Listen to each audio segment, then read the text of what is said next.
Somebody has been writing you down. Not the big things, the small ones. What you ate, where you got hurt, the way you tell a story. Ahead, a first lunch with a half-sister comes with a shoebox. A therapist already knows an injury nobody mentioned.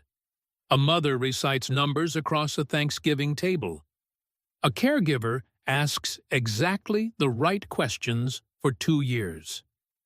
A wife stands up at a dinner party and begins. 5 stories, all of them invented. Somebody was always taking notes. It's never a ghost. Episode 1, submitted by Wes, Muncie, Indiana. 63, read exactly as submitted. I did the 23andMe kit because my daughter gave it to me for Christmas, the one with the little vial, and it sat on the counter until February before I spit in it. I want to be clear that I was not looking for anything.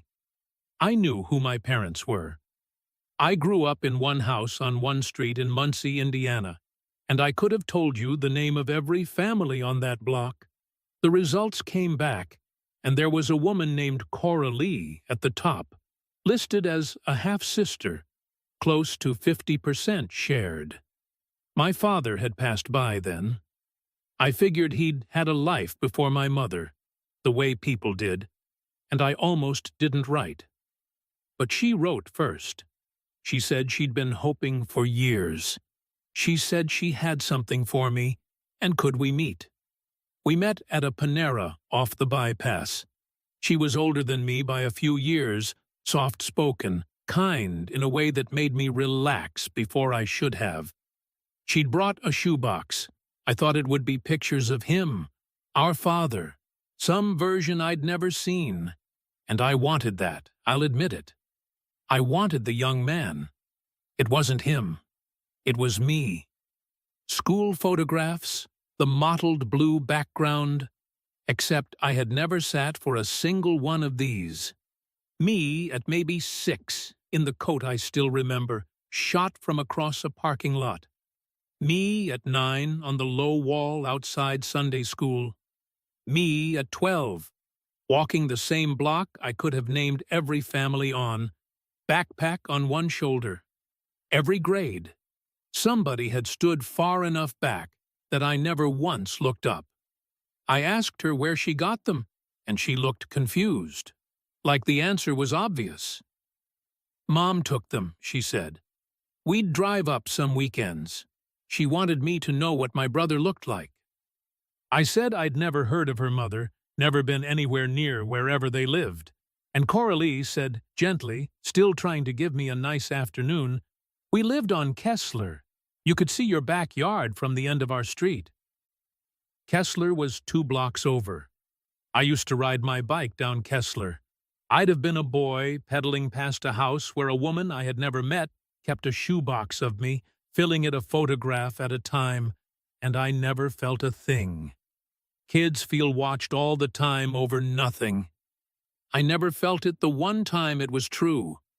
I took the box home, and I decided she was just a lonely woman who'd built a shrine to a family she got left out of. That's a sad thing, not a frightening one, and I could hold a sad thing. I put the box in the closet. For a couple of years, I mostly forgot it. What changed it was small. I mentioned Coralie's name once at my mother's kitchen table, watching her face the way you watch a road at night. My mother did not go pale, did not set down her fork. She said, Coralie, is she still over on Kessler? And went back to eating. Then last spring, the woman who used to cut my hair, 70 now, ran into me at the pharmacy and asked after, your sister on the other side, easy as weather. I hadn't told her I had one. I had never told anyone. I started doing the arithmetic, and that's the part I can't put down. If my mother knew, and the woman with the scissors knew, then it wasn't one lonely soul on Kessler. It was the block. It was the whole quiet width of that town. For my entire childhood, Every adult I waved to on my way to school knew the one thing about my own life that I did not. And not one of them ever crouched down and told me. They just watched me pedal past, the way you watch anything ordinary. That was the arrangement, I suppose, though no one ever said a word for it in front of me. I never found out why my father let it stand, or what he owed the woman on Kessler, and I've stopped needing the why. What I can't put down is how ordinary they all were about it. How ordinary I was, waving. Episode 20, submitted by Ray, Springfield, Missouri, 44. Read exactly as submitted. I hurt my shoulder last April carrying a window air conditioner up a flight of stairs, and my doctor sent me to a physical therapy place in a strip mall out by the highway, between a vape shop and a tax office. When I called for the appointment, the woman typed for a second and said, "Oh, you're already in our system." I said that couldn't be right. I'd never been there. She said it happens. So I got there 15 minutes early, like they tell you to, and she handed me a clipboard, and I sat down in one of those chairs with the wooden arms, and the intake form was already filled in. Not the insurance part. That part was blank, and I did that myself. The medical history was done. 2 pages of it, blue pen, small handwriting that was not mine. I want to be fair. At the time, it did not scare me even a little. I figured some office had faxed my records over, and somebody had saved me 20 minutes. My name was spelled right, including the second E that everybody misses. My birthday was right, and the injury section, which I read all the way down with my coat still on, was true. Left forearm, 1994. 2 ribs, 1996. Collarbone, spring, 1998. Nose, fall, 1998. Right wrist, June 2001.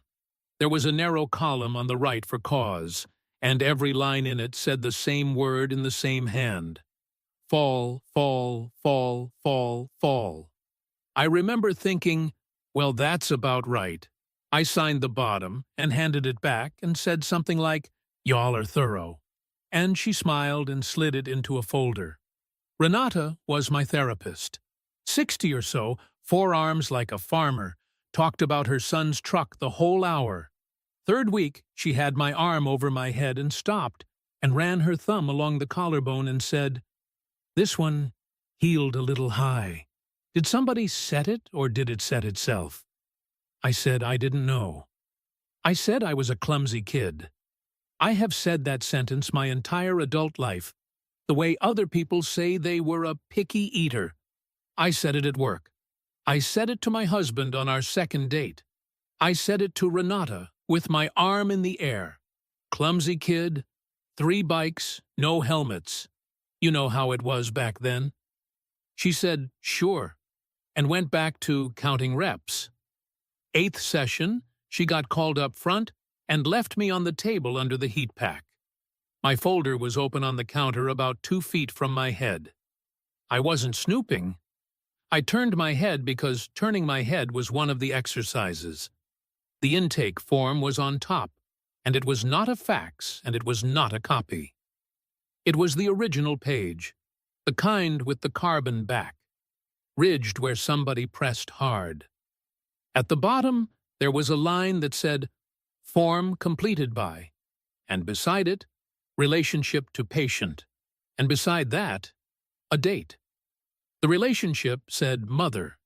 The date said October 2002. I called that clinic for the first time in my life this spring. She filled that page out 23 years before I ever walked in the door. And it was not the only one. Underneath it were 3 more, older, same pen, same hand. One from 1996, one from 1998, one from 2000, each stopping at whatever the newest thing was. No therapist notes on any of them. Nothing on the back.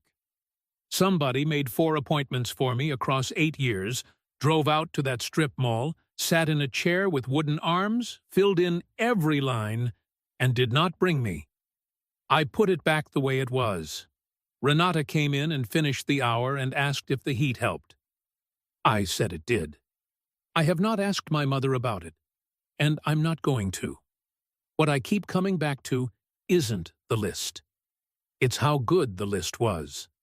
Sides right, months right, my name with the second E, 4 separate times, out of her own head, in that steady little handwriting. Then she got up and went home. Everybody has somebody who could fill that page out. Dates, sides, all of it, without looking anything up. Most people just never get handed it at the front desk. Episode 10. Submitted by Nora. Grand Rapids, Michigan. 38. Read exactly as submitted. The ledger was a spiral notebook, the 3 for $1 kind you buy in August, and it sat on the counter by the fruit bowl for my whole childhood. College ruled, wire coil, a mead cover gone soft at the corner. My mother wrote in it every single day the way other people water a plant, and because it had always been there, I never once thought of it as strange. It was furniture. It was the toaster. What she wrote was what I ate. Not cruelly. I need to say that, because I know how it sounds. There was no scale in the bathroom, no yelling, no comment about my body I can name. She just kept the count. Half a bagel, 140. The milk on my cereal, 60. She would catch me at the back door with my backpack and say the day's number out loud, gentle, the way you would read off a grocery list. I assumed every mother did a version of it. I thought it was the same kind of love as a note tucked in a lunchbox. I carried the notebook to the table without being asked. That is the part I never told anyone. Later, when it started to sound like something. I would bring her the notebook and the pen and sit while she wrote, and I felt useful, the way you feel useful setting the table. In the margins she kept a running total for the day and a smaller one for the week, in a column so straight it could have been typed. On Sundays she would tap the page and tell me how I had done. I always wanted to have done well. It stopped when I left for college in Ann Arbor, or I thought it did. She never mailed me the notebook, never asked what I was eating in the dining hall. I decided the whole thing had been a phase of hers, and I was a little embarrassed I had made so much of it. I did not think about the ledger for a long time. 15 years, maybe. I got married. I had a daughter. Then last Thanksgiving, my mother did a thing I had no framework for. My daughter, who is 9, would not finish her plate, and my mother leaned over and said, not unkindly, "You know, your mom had 1,100 calories the day of her junior recital. She sang beautifully." And then she kept going. The Tuesday before Christmas of my sophomore year. The morning of my SATs. She had them, all of them, the exact numbers 30 years gone, and she read them off the inside of her own head like they were still on the counter by the fruit bowl. Nobody else at the table looked up. My father asked for the gravy. I want to tell you the horror was hers. That would be the easy version, and I told it to myself the whole drive home to Grand Rapids while my daughter slept in the back. My mother, the strange one. My mother, the one who did this to me. But here is what I actually did that night, after I put my daughter to bed. I opened the junk drawer under the microwave and took out the spiral notebook I keep grocery lists in. And I turned past the grocery lists. And there they were. My daughter's breakfast. What she left on her plate at dinner. A running total for the day and a smaller one for the week. In a column so straight, it could have been typed. 4 months of it in my own hand. I had started it the week she turned 9, which is the age I was when I first carried the notebook to the table. I do not know when I began. That is the part I cannot get past. There was no day I chose it, no thought I can find and blame. I only know I found it because my mother said the recital number out loud, and my hand was already reaching for the drawer before I understood why. I have kept it going since. I tell myself I will stop, and then it is morning, and there is a plate, and I am counting. My daughter brings me the notebook now. She has not been asked. She sits with me while I write, and I can see it on her face. She feels useful.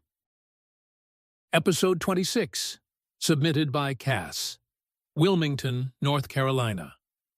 51, read exactly as submitted. My father is 81. Since the stroke, there are about 9 stories left in him, and he tells all 9 every day, like a man walking a fence line. That is not a complaint. The stories came back before his left hand did. For a while, they were the only proof I had that he was still in there. What I ran out of was questions. I want to be honest about that, because of where this goes. I'd get to his house after work, and he'd start in on the fire at the box plant, and I'd sit at that kitchen table with my keys in my hand and thinking about my inbox. 2 years of 5 o'clocks. Nobody warns you that you can love somebody and still have nothing left to ask them. So we brought in Yvonne. Weekday afternoons, 1 to 6.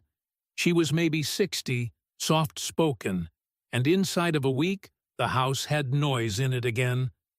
I'd come by at 5:30 and hear him going, and hear her laughing in the right places, and I'd stand on the porch a second before going in, because it was so good to hear, and I helped her. That is the part I need you to understand. In the driveway, at the sink, texting her from work. If he stalls, ask about the flood in '76. Ask him what his brother did with the truck. Ask about the night shift and he'll go 20 minutes. Don't ask about my mother's sister. He'll shut down for an hour and you'll lose the afternoon. I gave her the map of him. Which doors opened, which ones were walls. I was proud of it. It felt like handing a job I had failed at to somebody more qualified. She told me she was recording him. Said it plainly the second week, on her phone in the afternoons, so the family would have his voice. I said, that was a wonderful idea. I said the word wonderful. She mentioned around then that she and her nephew put together a little show about old-timers around here, and that she'd send me the link. I said, please do. If she ever did, I never clicked it. That was 2 years ago, and I did not think about it once until March, at a retirement lunch at our Charlotte office. A younger guy there, somebody I'd met maybe twice, kept looking at me over his sandwich. Finally he said, sorry, this is going to sound insane. Is your dad Dell? I said yes, figuring he knew him from the plant. He didn't. He said, I've heard your father's voice more this year than I've heard my own dad's. Then he got his phone out, still smiling, and turned the screen toward me, and there it was, an episode with my father's name in the title. Dell, Tape 11. 41 minutes. Underneath it, 40 more of them, going back to the fall. That is what I keep coming back to. His face, absolutely delighted, waiting for me to be delighted with him. I sat in that parking lot and went down the list. She had asked him every single thing. Every door I handed her. The flood, the truck, the night shift, my uncle, and the union. And in one, near the end, she asks him about a man from the plant who did not come home in 1981, and my father answers her. And his voice does something I have not heard it do since I was a child. He does not know. He thinks she's just interested in him. I haven't confronted her. I have picked up the phone about 200 times. What stops me isn't fear of her. It's that I already know what she'd say. and I know she'd be telling the truth. He loves the afternoons. He has never in his life been happier. It's 10 till 5 right now where he is. She's in the chair by the window, and he is talking, and there are people I will never meet who know his voice better than his own grandchildren do, and every one of them got there because somebody wanted to hear an old man talk. I ran out of questions in a year. She has never once run out. In the reviews, that is the part everybody calls love. Episode 23, submitted by Reggie, Wichita, Kansas, 57, read exactly as submitted. My wife is the one who speaks at funerals. That started before I met her. She did her grandfather's when she was 19, and after that her family just handed the job to her, the way some families hand one person the carving knife every Thanksgiving. By the time we'd been married 10 years, she was doing mine too. My uncle, my mother, a cousin of mine she had met exactly twice. People would find me afterward in the fellowship hall, over the ham buns and the pan of cheesy potatoes somebody's church group always brings, and tell me how lucky I was. And I was. I have sat through the other kind, the man who talks about himself for 11 minutes. She never once did that. She writes them on index cards, the ruled 4x6 kind, in packs of 100 from the drugstore on Central, and when a set is finished, she puts a rubber band around it. I'm the one who carries them. That's been my job for 20-some years. I hold the cards in my jacket pocket while she shakes hands at the door, and when the pastor nods, I hand them over. She keeps them in the second drawer down in the kitchen, in with the packing tape and the dead batteries. It's the junk drawer. Nothing about it ever made me think anything. In March, we had people over. 6 of us, counting me, the couple from across the street, and a woman my wife works with, and her husband, a big cheerful guy who sells irrigation equipment and has never had a difficult thought in his life. The woman's father had died in January, and she was still in that stage where she brought it up every 20 minutes and then apologized for it. Somebody said the thing people say, that nobody knows what to say at these, and the neighbor lady pointed her fork at my wife and said, "Well, you're hired. You can do mine." And my wife said, easy as passing the rolls, that she already had ours written, hers and mine both. She said mine had been done a long while, and she wouldn't need the cards for it. The irrigation guy said, "Do it then," laughing. "Prove it." So she did. Maybe 40 seconds of it. She talked about how I read the entire menu out loud before I ordered the exact same chicken sandwich I have ordered since 1994. She said the thing about how I sit in the driveway after work to finish a song. All of it in past tense, smooth, no hunting for the next line. Warm, genuinely warm. That's the part I keep coming back to. It was the nicest anybody has ever talked about me. My throat got tight, and I was embarrassed about my throat getting tight. I thought it went over well. That is the state I was in for the rest of the night. I refilled glasses. Her coworker was the one who said, a little too bright, "How long have you had that ready?" And my wife said, "Since the beginning." And the neighbor lady started to laugh, and then didn't. And the irrigation guy had set his glass down and was looking at his plate like there was something on it. And nobody picked the conversation back up. They left early. Both couples, inside 10 minutes of each other, with that shuffling in the entryway where everyone is suddenly very interested in finding their own shoes. In the driveway, her coworker hugged me longer than she ever has and said quietly, "Are you okay?" I said sure. I asked her what she meant. She pulled back and looked at me the way you'd look at somebody who asked you what year it is. That night after my wife went up, I opened the second drawer. They were in there, under the tape, 4 or 5 sets, rubber banded. One band snapped when I picked it up.